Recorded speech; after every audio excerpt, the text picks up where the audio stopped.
Hello students, welcome to IASBYHEART. Welcome to today's editorial analysis. In most of the articles is the follow-up of what we have seen, the Uttarakhand floods, LAC standoff, all about that. So only few items are different from what we haven't discussed yesterday. So without any further delay, let's get into today's articles. So in the articles la paakla, the first article is order at the border. In the article la enna solranga line of actual control la there is a progress. Enna the Indian and Chinese troops we have agreed to disagree. And the madri there is an agreement on disagreement at Pangong Lake. I would request you guys to check the location of this lake because the prelims la map based questions la varadhukku nariya chances irukku. Idla we have agreed up till finger 4 ku mela namma varamatom and finger 3 varaiku north of the lake the China's troops will return to their base engenna up to finger 3. Adhe madri India we will be there up to finger 4. Finger 4 ங்கிறது markings, demarcations மாதிரி அந்த மாதிரி ஓரளவுக்கு ஒரு சுமூகமா we have come to an agreement between India and China regarding the border. இதுல முக்கியமான விஷயம் நம்ம என்ன கவனிக்க வேண்டியது இருக்குன்னா the success of the new disengagement plan will finally depend on whether it is implemented on the ground in letter and spirit because இதுக்கு முன்னாடி நடந்த அந்த கல்வான் வேலி கிளாஷா இருக்கட்டும் அது எல்லாத்துலயுமே அதுக்கு முன்னாடியுமே there were talks going on. அப்படி இருக்கும்போது breach by one side mostly on the Chinese side இருக்கும்போது என்ன நடக்குதுன்னா நம்ம அந்த engagement the level various rounds of talks அது எல்லாமே negate ஆகி போயிடுது. So we should make sure this disengagement is carried on both in letter and in spirit. The events of last year have left enormous distrust which remains a hurdle and China's actions on the ground have not always matched its commitments. அதாவது இல்ல இனிமே எங்க ட்ரூப்ல இருந்து யாரும் வர மாட்டாங்க அப்படினு சொல்லிருது. அதுக்கப்புறம் வேற ஏதாவது ஒரு சாக்கு வச்சிட்டு ஃபார் எக்ஸாம்பிள் இல்ல சிவிலியன்ஸ் தான் இந்த மாதிரி பண்ணிட்டாங்க எங்களோட ஆர்மி எதுவும் பண்ணல அப்படின்னு சொல்றது இந்த மாதிரி சும்மா ரொம்ப சின்ன பிள்ளைத்தனமா China it doesn't always match what it says. Both sides should keep in mind that what is at stake for the border relationship between the two most populous countries which ultimately hinges on peace at the border. எந்த கண்ட்ரியா இருக்கட்டும் எந்த ஒரு ரெண்டு கண்ட்ரியா இருந்தாலும் சரி எப்பவுமே எந்த problem பார்டர்ல வந்தாலும் ரெண்டு சைடுல இருக்க ஆர்மிஸ்க்குமே தான் ப்ராப்ளமா இருக்கும். So we should make sure that it is done properly. Next article this talks about the cryptocurrencies. இப்போ recent the government statement that cryptocurrencies will be regulated இதுக்கான ஒரு ஆக்டோ பில்லோ நாங்க பாஸ் பண்ணுவோம் அப்படின்னு சொன்னது it is a welcome step. The government has from time to time suggested that it does not consider them to be legal tender கிடையாது because எதுக்குன்னா mining நிறைய நடக்க ஆரம்பிச்சிரும் for cryptocurrencies. அதனால we should make sure cryptocurrencies they'll be mined in various process. For example ரொம்ப காம்ப்ளிகேட்டடான ஒரு maths சம்ம solve பண்ணா you'll be getting 1 bitcoin. எவ்வளோ காம்ப்ளிகேஷன் அதிகமா போகுதோ அவ்வளோக்கு அந்த நம்பர் ஆஃப் பிட்காயின்ஸ் அதிகமாகும். இதுதான் பிட்காயின் மைனிங்னு சொல்லுவாங்க, not the real time mining. Okay, so this such currencies are highly volatile because அது எப்படி வேணா மாறலாம், யார்கிட்ட வேணா போகலாம், used for illicit internet transaction and wholly outside the ambit of the state. அதாவது இது ரெகுலேட் பண்றது யாருமே இல்லை, செல்ஃப் ரெகுலேஷன். அதுதான் இதுல இருக்க ஒரு important disadvantages many people are saying. In 2018 RBI did send a circular to banks directing them not to provide services for those trading in cryptocurrencies. யாரெல்லாம் cryptocurrencyல ட்ரேட் பண்றாங்களோ அவங்களுக்கு சர்வீசஸே கிடையாது அப்படிங்கிற அளவுக்கு RBI சொல்லியிருந்தாங்க. But this was eventually set aside by the Supreme Court which found the circular to be disproportionate. ஏன் அப்படின்னா RBI அது லீகல் டெண்டர் இல்லை அப்படிதான் சொல்லிட்டு இருந்ததே தவிர திடீர்னு இனிமே அதை வச்சிருக்கவங்களுக்கு நீங்க சர்வீஸே ப்ரொவைட் பண்ண உங்க பேங்க்ல அவங்க அக்கௌண்ட் வச்சிருந்தாங்கன்னா அவங்களுக்கு எந்த சர்வீஸுமே ப்ரொவைட் பண்ணக்கூடாதுங்கிறது ரொம்ப டிஸ்ப்ரப்போர்ஷனேட்டா இருக்கு. RBI could not show that entities that it regulated were adversely impacted by exchanges dealing in virtual currencies. So regulatory bodies like RBI, SEBI, etc. do not have a legal framework to directly regulate cryptocurrencies as they are neither currencies nor asset or security. ஒரு central பேங்க்னா ஒன்று கரன்சியில் deal பண்ணலாம், இல்லை அசெட்டில் deal பண்ணலாம், இல்லைனா செக்யூரிட்டிஸில், இல்லைனா asset, இல்லைனா currency, இது R commodities. இந்த மூணு மார்க்கெட் இல்லாமல் கிரிப்டோ கரன்சிங்கிற மார்க்கெட் இதை பண்ண முடியாது. எந்த யூசர் இதை வச்சிருக்காங்கன்னு ஐடென்டிஃபை பண்ணுறதெல்லாம் ரொம்ப கஷ்டம், அனானிமிட்டி ரொம்ப அதிகமாக இருக்குது அப்படிங்கிறது தான் இதோட ப்ராப்ளமாக இருந்தது. ஸோ இதில் நம்ம என்ன பண்ணணும்னா இந்த ஆர்டிக்கலில் ஒரு இம்பார்ட்டன்ட் டேக்அவே என்னன்னா என்ன ஒரு புது விஷயமுமே இன்னும் அதுக்கு நம்ம ஒரு ஆக்ட் கொண்டு வரல. ஃபார் எக்ஸாம்பிள் OTT பிளாட்ஃபார்ம்ஸ் எடுத்துக்கோங்களேன், அதை ரெகுலேட் பண்ணுறதுக்கு இன்னும் நம்மகிட்ட ஒரு ஆக்ட் கிடையாது. சென்சார் போர்டுங்கிறது ஃபிலிம்ஸு அதுக்கெல்லாம் தான் இருக்கே தவிர ஆன்லைனில் வர டிவி ஷோஸ், சீரியல்ஸ், அந்த மாதிரி மூவிஸ் இதுக்கு எல்லாத்துக்கும் வந்து இன்னும் ஓடிடி பிளாட்ஃபார்மை ரெகுலேட் நம்ம பண்ணல. அப்படி இருக்கும்போது instead of going for a full fledged ban, ஒரு கம்ப்ளீட் பேன் போகிறதுக்கு பதிலாக we can go for regulating this. அதுதான் இதில் சொல்கிறாங்க.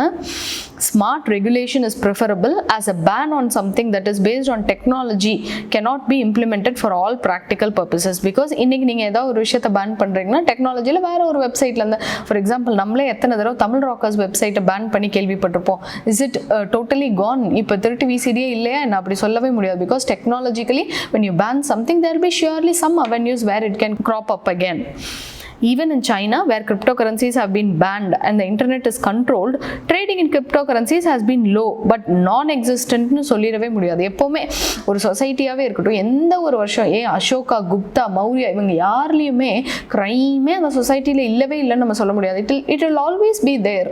அதே மாதிரி எப்போவுமே இப்போ கவர்மெண்ட் ஏதாவது ஒன்று பேன் பண்ணுங்கன்னா அதை மீறுறது ஒரு கும்பல் இருந்துகிட்டே தான் இருக்கும். So we should make sure that it is been regulated, not a full-fledged ban, because full-fledged ban on any items by the state is not practically possible. So of course it encouragingly also batted for official digital currency as well as the promotion of underlying blockchain technology. What we should learn from this is blockchain technology, how this technology can be used for various purposes. Elections la எப்படி use பண்ணலாம், healthcare sector, tourism sector, எதில் வந்து ஒரு data once உள்ளே போயிடுச்சுன்னா அதை மாற்றக்கூடாது, மாற்ற முடியாது, மாற்றணும்னா அது ரொம்ப பெரிய ப்ரொசீஜர் வேணும்னு அந்த அளவுக்கு ரொம்ப severity and depth of the situation இருக்குங்கிறதுல நம்ம இந்த பிட்காயின் டெக்னாலஜி எப்படி இம்ப்ளிமெண்ட் பண்ணலாங்கிறத நம்ம பார்க்கணும். The government must resist the idea of a ban and push for smart regulation. அதுதான் இந்த ஆர்டிக்கலில் சொல்கிறாங்க. And with regard to this article, this tells about how the Uttarakhand floods டெவலப்மெண்ட்டுங்கிற பேரில் what are the problems we did. அந்த உத்தராகண்ட் ஃப்ளட்ஸுக்கு how it change. ஒரு cultural கேபிட்டலாக இருந்தது, அப்போல்லாம் உத்தராகண்ட்லாம் ஏறணும், அந்த மலையை நம்ம ஹைக் பண்ணுங்கிறது ரொம்ப பெரிய விஷயமா இருந்தது. இப்போ there are thousands of people who are going through that path every year. அப்படி இருக்கும்போது நம்ம டெவலப்மெண்ட்டுங்கிற பேரில் நிறைய மக்கள் அங்கே கொண்டு வர வச்சு மக்களுக்கு நல்லது பண்ணோம். ஆனால் what happened to the environment and ecology? Dams construct பண்ணுறோன்னு what we did, what we should have done, அதுதான் இந்த ஆர்டிக்கலில் டிஸ்கஸ் பண்ணுறாங்க. This is not much of an important article. You can just have a look at the highlighted areas.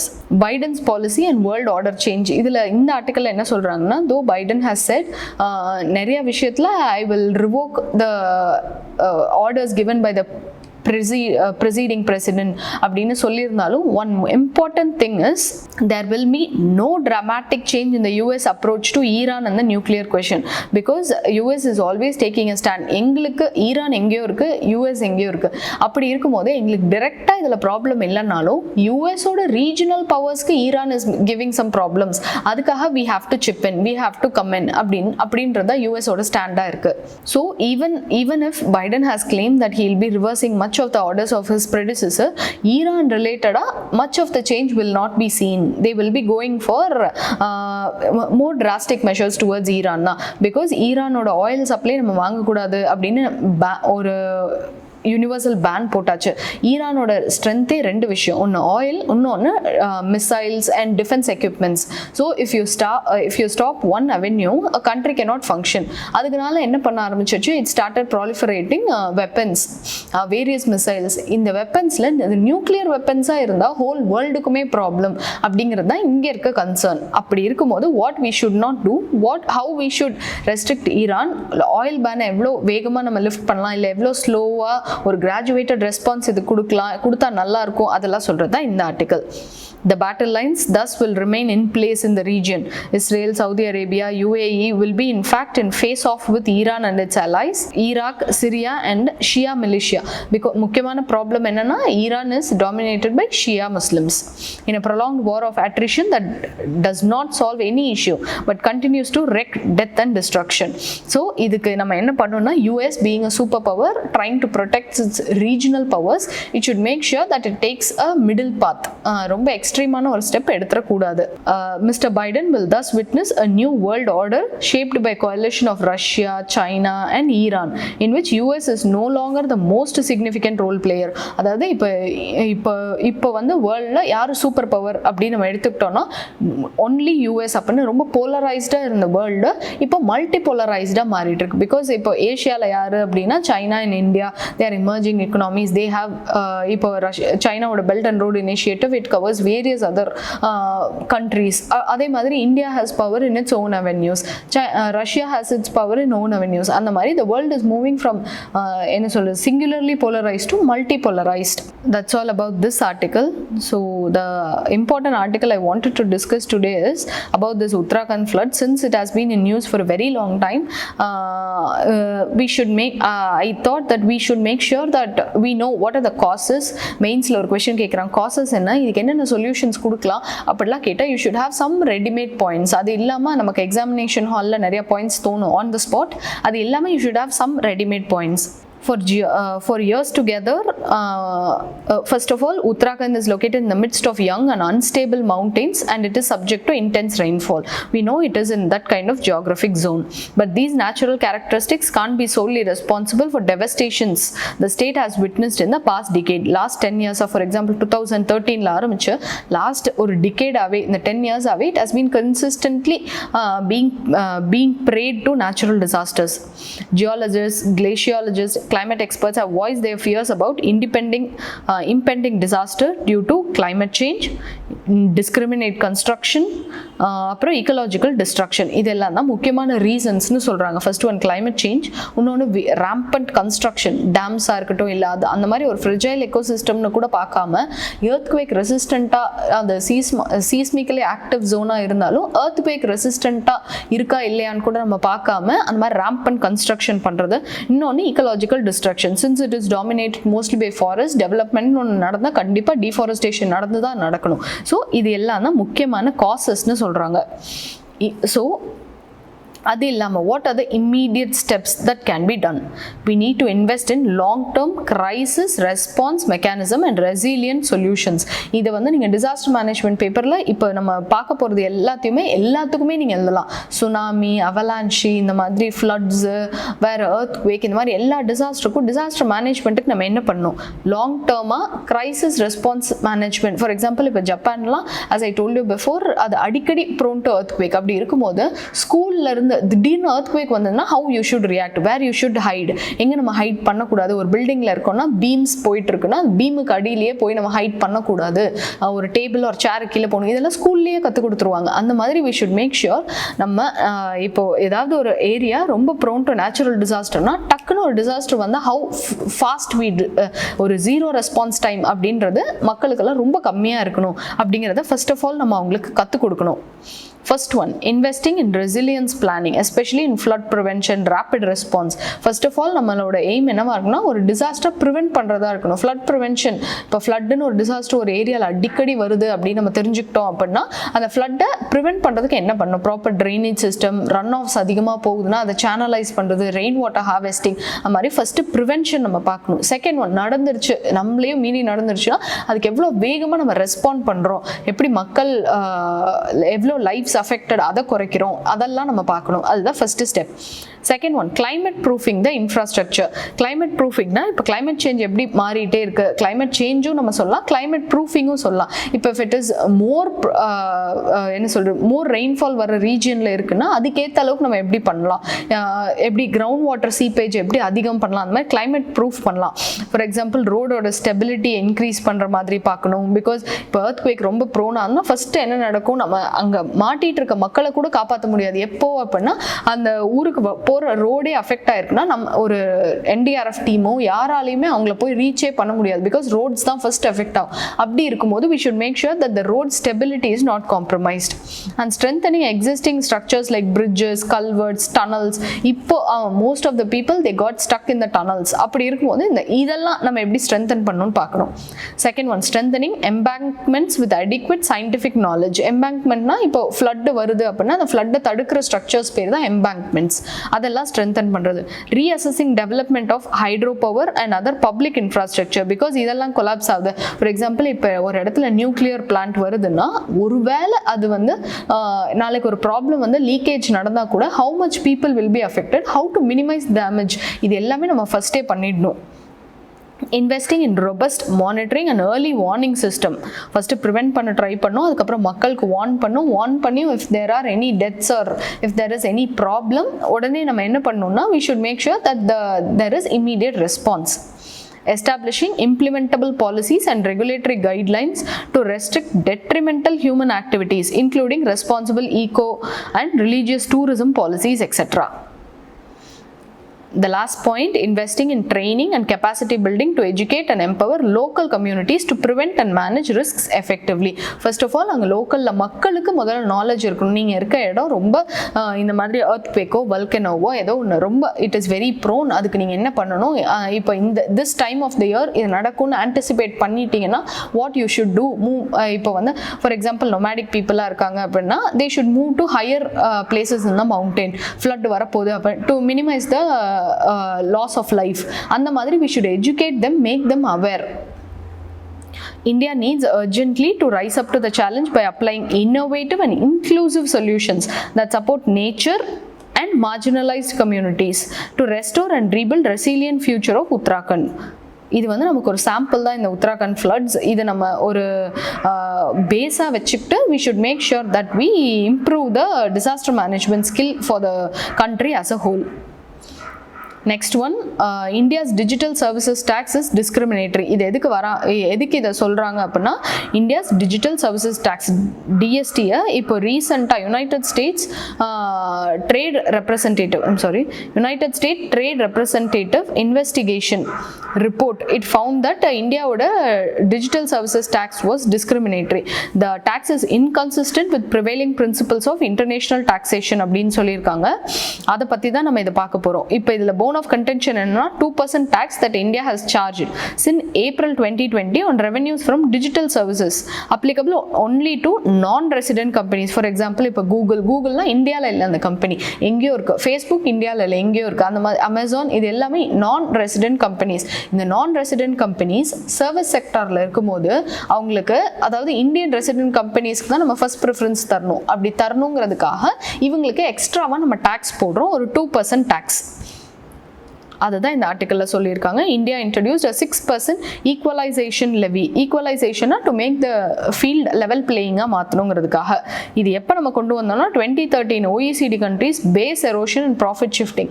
Base erosion and profit ஷிஃப்டிங்கிறது ஒரு tax எப்படி கட்டாமல் இருக்கலாம் அப்படின்னு நிறைய மெத்தட்ஸ் இருக்குது. ஃபார் எக்ஸாம்பிள் நம்ம டேக்ஸ் அவாய்டன்ஸ் பண்ணலாம், இல்லைனா டூப்ளிகேஷன் பண்ணலாம், இல்லைனா ப்ராஃபிட்டே வரலன்னு புக்ஸில் அதை மாற்றி காட்டுறது, அந்த மாதிரி நிறையா இருக்கும். ப்ராஃபிட்டை இப்போ வந்து இந்தியாவில் அந்த கம்பெனி இருந்தால் நிறைய டேக்ஸ் கட்டணும், அதுவே கேமன் ஐலண்ட்ஸ் இல்லை மொரீஷியஸ் அங்கெல்லாம் இருந்தால் டேக்ஸ் ரொம்ப கம்மினா அங்கே தான் எங்களுக்கு நிறைய ப்ராஃபிட் வருது, இந்தியாவில் ப்ராஃபிட்டே வரல அப்படி கணக்கு மாற்றி காட்டுறது, இதுதான் ப்ராஃபிட் ஷிஃப்டிங்னு சொல்லுவோம். அதெல்லாம் நடந்ததுனால இந்தியா வந்து started this equalisation levy. In 2016, India became the first country to implement equalization levy on advertising services at 6% because Google-லாம் எப்படி ஒர்க் பண்ணுதுன்னா இந்த அட்வர்டைஸ்மெண்ட்டில் தான் ஒர்க் பண்ணுது. அது ஒரு சர்ச் என்ஜின், அவ்வளோதான். இப்போ நீங்கள் ஒரு வெப்சைட் போகிறீங்க, இவங்க இதை கிளிக் பண்ணால் என் வெப்சைட்டுக்கு அது வரணும் அப்படின்னா அந்த website owner he'll be paying Google. இந்த மாதிரி அட்வர்டைஸ் பண்ணுறதுக்கு தான் அந்த காசே. This was basically on payments made to a non-resident by a resident advertising on the platform.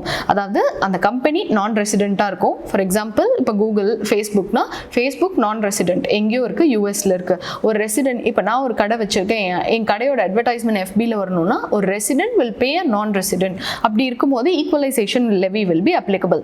The thinking was that when solution is reached at the global level, this will be phased out. டெம்பரரியாக இது நம்ம ஒரு solution அப்படின்னு நம்ம பார்த்தோம்.